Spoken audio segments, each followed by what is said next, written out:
Hi, my name is Teaford G. Putney. G stands for guns, because I love guns. I tell you, up here in these parts, I'm a feared man. I walk out that door, I'm feared. Doesn't matter. Doesn't matter who's out there. It can be moose, deer, skunk, squirrel, bunny rabbit. They all fear Teaford. Mm-hmm. You know why they fear Teaford? I got these babies right here.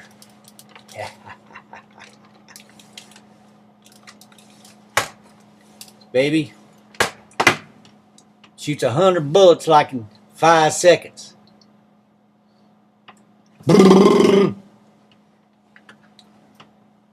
Now some people say, Teaford, why you go needing a gun like that to hunt down a little varmint? Well, they don't know the situation. They don't know the truth about the situation. You think it's easy? You think it's easy hunting down them little varmints out there? Uh-uh.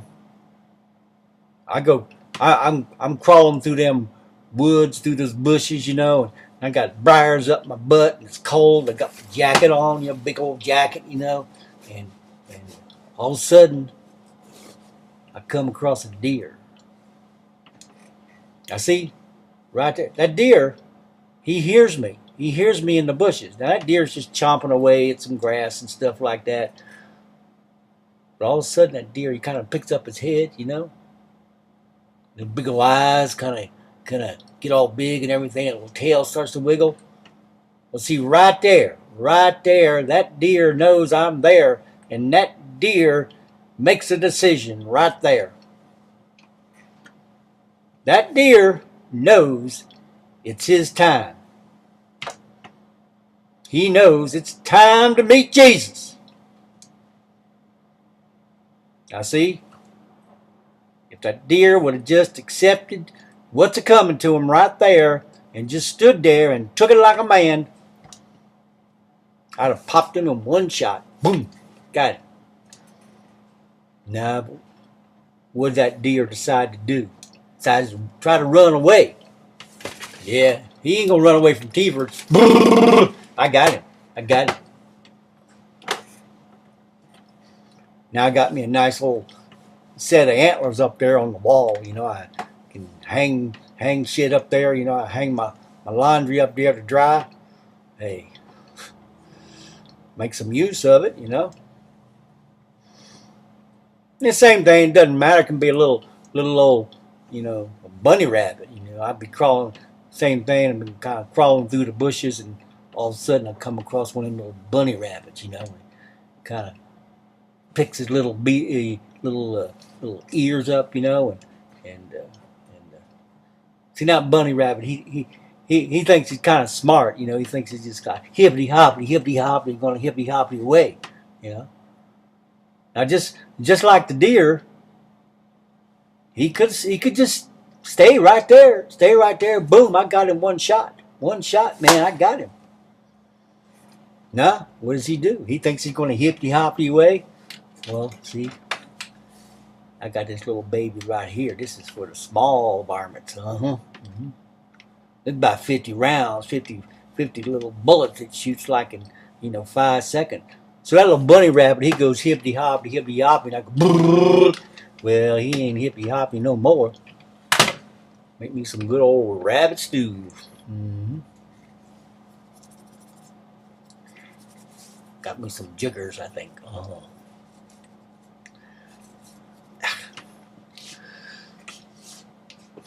Now, some people say, Teaford, you ain't got nothing to do up there all by yourself in that cabin. I mean, don't you get kind of lonely up there? Well, it get a little lonely up here, but I used to have me a woman, big old woman, big Edna Joe, her name, Edna Joe. Mm-hmm. Edna Joe, fine fine, loving woman, I tell you. But big old lady. She pushing by the deuce 50, you know. And ooh, she could make some loving, I tell you. But you know, one of the problems with Edna Joe, she liked to be on top, you know, and she could get on top of me and just start, you know, boom, boom, bouncing around. And she had these big old titties, you know, and the big old titties be flopping, just flopping around. One night, one of them just smacked me upside the head, damn near killed me, knocked me out. I was out for a half hour there. And big old suckers, man, boom, just upside the head, and I'm gone, I'm out. Now, one night, she had one of them, you know, orgasms, and just fell asleep right on top of me. And I couldn't get her off. And she's snoring, snoring, snoring, and she's snoring, slobbering, you know, slobbering coming out of her mouth. And it's kind of dripping down on me and in my mouth and my face and eyes. I'm about near drowned to death. And I'm saying, Edna Joe, get off me, get off me. But she's snoring away and the slobber's dripping down. And finally, I just had to kind of, you know, squeeze my hand on up in there and grab one of them big old titties and just yank on it. And she let out a yell, but didn't even wake up. You know, just kind of rolled over. But damn, about near killed me, man. All that slobber, you know, and couldn't breathe, you know. But anyway, Edna Joe kind of up and left me one time, and haven't heard from her since. Can't say that I blame her. We were in bed one night. We were sleeping, and I like sleeping with my gun. You know, I like to have a gun in bed, and one night I kind of rolled over, and the gun went off by accident, and blew Edna Joe's big toe plumb off. And you know, Edna Joe's big old woman. You know, she got a big old hefty toe there, and blew the sucker plumb off. Man, just boom, and big old toe flew across the room, hit the wall, put a damn dent in the wall. The dent's still there, you know. And we had to. She's yelling and screaming and hopping around the room, and you know, I had to call them paramedics, and you know, they came on up, and we had a fine dinner that night. We had some Spam sandwiches, and so I just took the Spam can, kind of rinsed it out a little bit, and we ugh.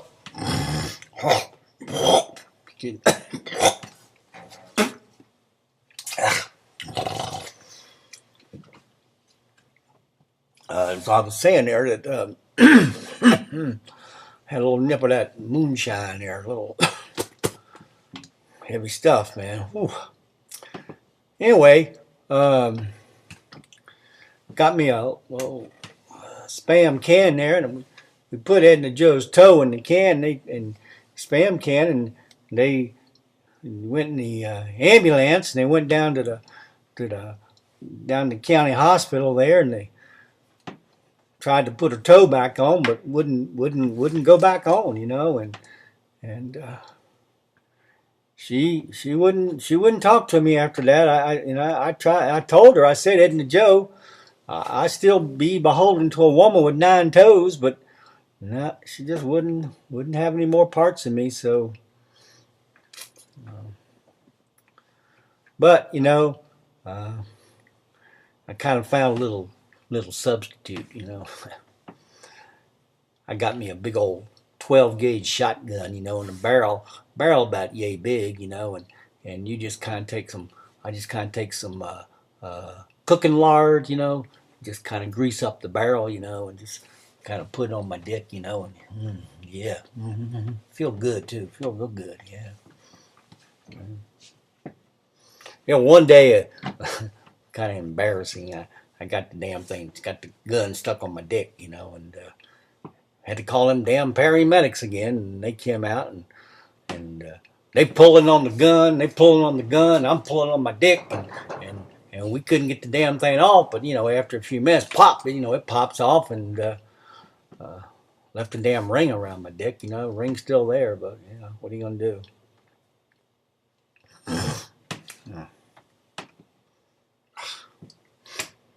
Ooh wee, that's a big one. Uh-huh. Yeah. I just kind of fling them against the wall over there, and when they're big and juicy like that, they just kind of stick on to the wall there and just kind of hang out for a while. I got a few of them over there. They just kind of hang on the wall. They ain't bothering nobody. And when they kind of dry out, they just kind of, slide on, fall on down the floor, slide on, just on down to the floor there. And I got a little rat down there, come out a little hole, and he just comes out and nibbles on them. He loves them things. He loves them boogers, and he just eats them up. I don't even have to clean them up. He just eats them up and goes back in his little hole. He's just happy.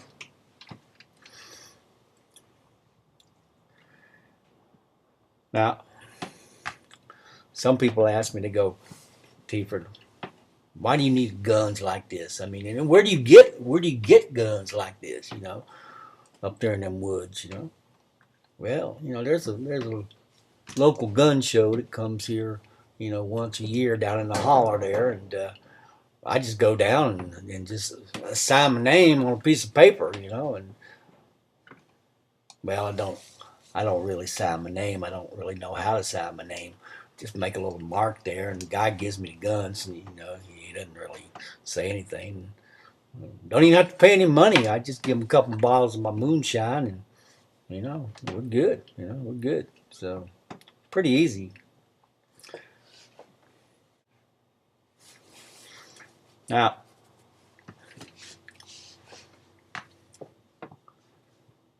some people even say, why do you even need guns anyway? Why do you have to have a gun up there?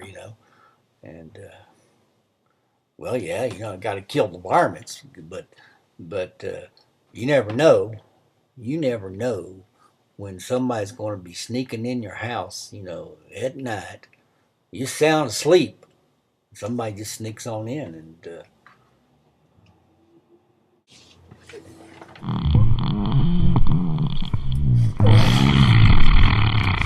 had some had some pork and beans a little while ago. Kind of go right through you. You know what I mean? Anyway, the other night I'm sleeping, and then all of a sudden I wake up. I hear a noise out in the kitchen, and I know it's a hot summer night, and I know I left that the kitchen window just cracked just a little bit, just a smidgen, and I know somebody done snuck in that window. So I get my gun, got my gun in the bed there. I get my gun out of the bed, and I just kind of sneak on down the hallway and flip on that light switch in the kitchen. And there he is, looking me straight in the eye. Big ol' eyes just staring right at me. And we just look at each other. It's mano to mano. Uh-huh. And I knew I had to make the first move.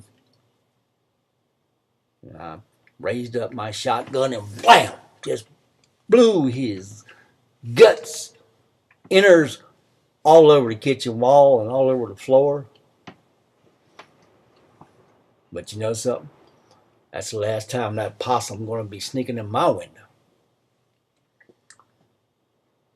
Man, even there's enough left. I took a big old kitchen spoon there, and I just scraped some of those innards off the wall there, and I had enough for a big old mess of possum stew.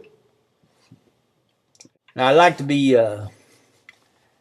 chatting with you folk a little bit more, but it's time to hit the bed and get some sleep. And got a busy day tomorrow. Got some mighty long day of varmint hunting tomorrow. And always before I go to bed, I make it. I gotta clean my gun. Clean my guns, because any any any any